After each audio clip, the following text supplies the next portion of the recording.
Hi friends, welcome back to my channel. ఈ story creator SNMR Sridhar గారండి. శ్రీధర్ గారి అన్ని స్టోరీస్ కి కాపీరైట్స్ వర్తిస్తాయి. ఆయన పర్మిషన్ లేకుండా యూట్యూబ్ లోనే కాదు, మరే ఇతర సోషల్ మీడియా నెట్వర్క్ లో కూడా ఆయన స్టోరీస్ ని అప్లోడ్ చేయడానికి వీల్లేదు. దయచేసి అలా చేయకండి ఫ్రెండ్స్. అలా చేస్తే లీగల్ గా చాలా ప్రాబ్లమ్స్ ఫేస్ చేయాల్సి వస్తుంది.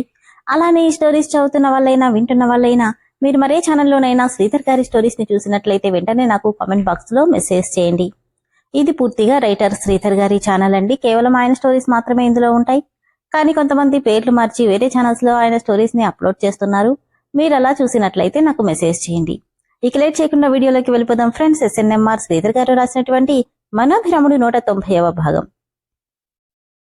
నాకు కావాల్సింది సమాధానం అన్న అభిరామ్ సీరియస్ టోన్ కి చిదానంద స్వాముల వారు నిండుగా నవ్వుతుంటే ఇద్దరికి ఏమీ అర్థం కాక చూస్తుండిపోయారు. మీ నవ్వుకి అర్థమేంటో చెప్పమంటున్నారా? చెప్తే అవసరం లేదనుకుంటున్నాను బాబు, కానీ తెలుసుకోవాల్సిన అవసరం మాకుంది, కాబట్టి మీరు చెప్పే తీరాలి అని అన్నాడు అభిరామ్. ఆయన నవ్వుతూ, బెదిరిస్తున్నావా? త్రికాలజ్ఞులు మీరు అంత సాహసం చేస్తానా? మీరు చెప్తారనే నమ్మకంతో అడుగుతున్నాను అని అభిరామ్ అంటే, రామ్ కూడా అవును స్వామి, అంత మహాజ్ఞాతకుడు మాలో ఎవరన్నా ఉన్నారేమోనని నాకు తెలుసుకోవాలనుంది, చెప్పండి ఎవరతను అని అడిగాడు రామ్. ఆ నిధి బయటకొచ్చే సమయం ఆసన్నమైందని తెలుసుకున్న చిదానంద స్వామి భారంగా నిట్టూర్చి, ఆ మహజాతకుడు మీలో ఎవరు ఒక్కరు కాదు, మీరిద్దరూ అనగానే షాక్తో మొహాలు చూసుకున్నారు రామ్ అభిరాములు. ఏంటి? అవునాయనా, మీరిద్దరూ కూడా ఒకే రాశి ఒకే జన్మ నక్షత్రం లో పుట్టినవారు. ఆ నిధిని తెరవడానికి మీ ఇద్దరికీ సమానమైన హక్కు, అధికారం ఆ భగవంతుడి కృప ఉన్నాయి. కానీ ఏంటి చెప్పండి అని ఉత్సుకతతో అడిగాడు రామ్. మీరిద్దరూ 2 నిమిషాల వ్యవధిలో ఒకే లగ్నంలో పుట్టినా ఆ 2 నిమిషాలలో మీ ఇద్దరి జాతకాలలో గ్రహ సంచారం వేరువేరుగా ఉంది. దానివల్ల మాలో ఎవరికైనా ప్రాబ్లమా అని అడిగాడు రామ్. మౌనంగా ఆయన రామ్ వైపు చూస్తూ ఉండిపోయాడు. చెప్పండి స్వామి, దానివల్ల జరిగే నష్టమేంటి అని అడిగాడు అభిరామ్. నువ్వు పూర్ణ అష్కుడివి నాయనమా, నువ్వు నిధిని తెరిచినా ఎవరికీ ఎలాంటి అపకారం జరగదు. కాని నీ తమ్ముడు నిధిని తెరవడానికి అర్హుడే, కాని ఆ మరుక్షణమే అతని మరణం అనివార్యం అనగానే ఇద్దరూ షాక్తో బిగుసుకుపోయారు. ఏమంటున్నారు స్వామి? ఆ నిధిని నేను తెరిస్తే చనిపోతానా అని ఆశ్చర్యంగా అడిగాడు రామ్. కాదన్నట్టు తలూపి, నిధిని తెరిస్తే కాదు, తెరవడం వల్ల నీకు ప్రాణహాని ఉంది అని చిదానంద స్వాముల వారు చెప్తే, లేదు, అలా ఎప్పటికీ జరగదు, జరగనివ్వను. నా తమ్ముడు ఎప్పటికీ నాతోనే ఉంటాడు. అవసరమైతే నా ప్రాణం పోసైనా నా తమ్ముణ్ణి కాపాడుకుంటాను అన్నాడు అభిరామ్. మనం ఎన్నో అనుకుంటాం నాయనా, కాని జరగబోయేదాన్ని ఎప్పటికీ మార్చలేం. జరిగేది జరగక మానదు.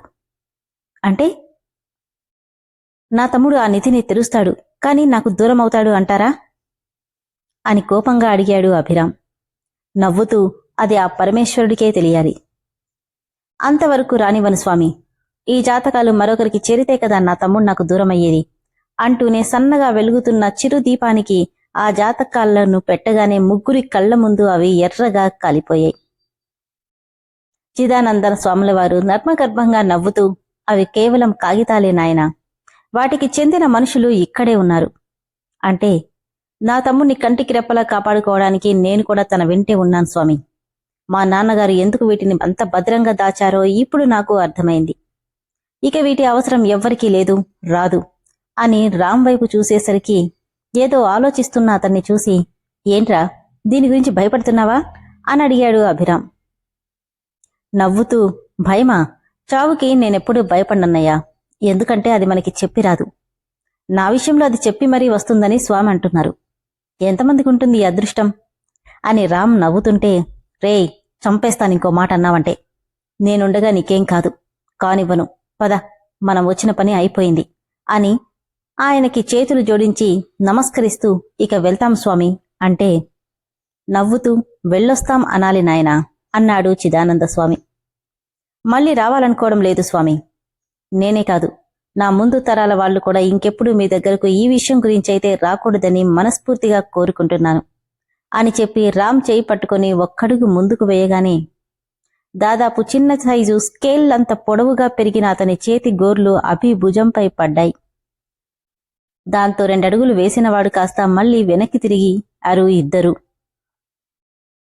జరగబోయేదాన్ని నేను మార్చలేను, కాని ఒక్కటి మాత్రం చెప్పగలను బాబు. ప్రమాదం మీ వెంటంటే ఉంది. నీ తమ్ముడి చేతిని ఎప్పుడూ వదలకు.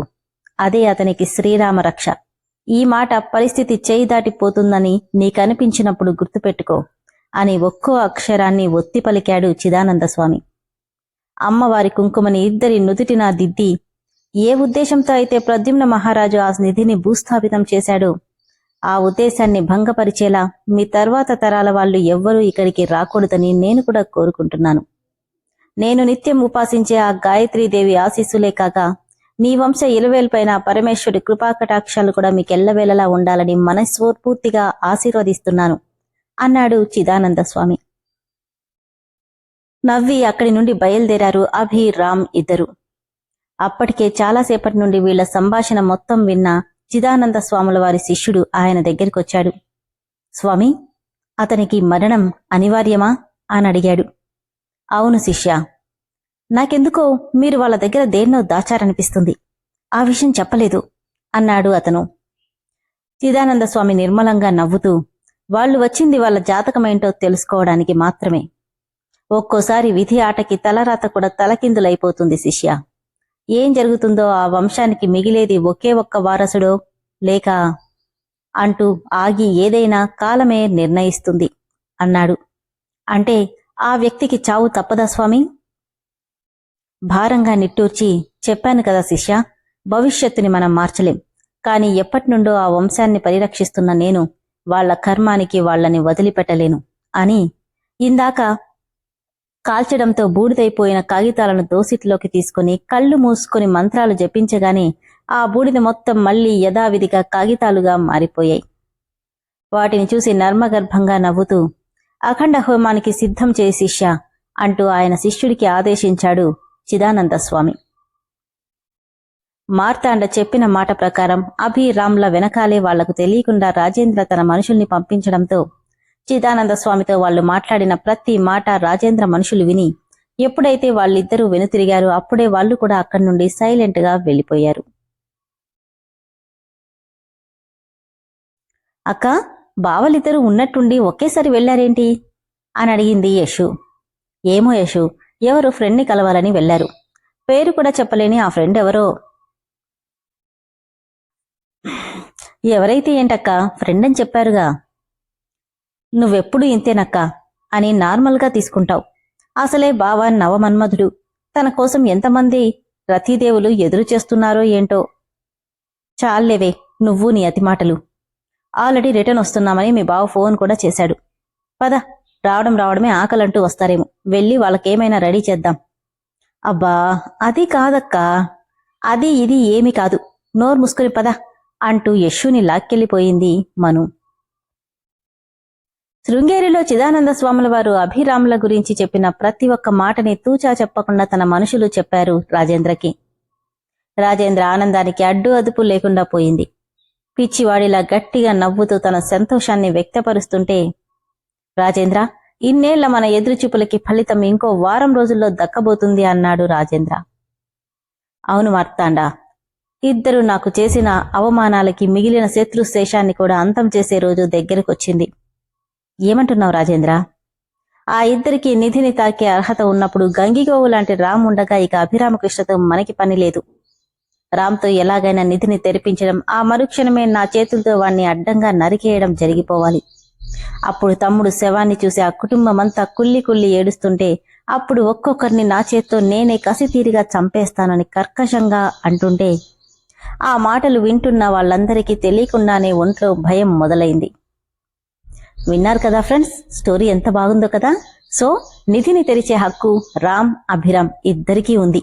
కాకపోతే కొన్ని గడియల తేడాతో రామ్కి మాత్రం ప్రమాదం పొంచి ఉంది. చూద్దాం, స్వామివారు చెప్పారు కదా, నీ చెయ్యి రామ్ చేతిని ఎప్పుడూ వదలకు, అదే అతడికి శ్రీరామరక్ష అని. మరి నిధిని తెరిచే టైంలో ఏం జరుగుతుందో ఆ మాట అభి గుర్తుపెట్టుకుంటాడో లేదో చూద్దాం. అలానే ఫ్రెండ్స్, స్టోరీ అయితే చాలా బాగుంది. స్టోరీ కనుక మీకు నచ్చినట్లయితే ఇమ్మీడియట్ గా లేట్ చేయకుండా మెంబర్షిప్ లో జాయిన్ అవ్వండి. దానివల్ల నాకు కూడా కొంచెం హెల్ప్ చేసిన వాళ్ళు అవుతారు. Thank you.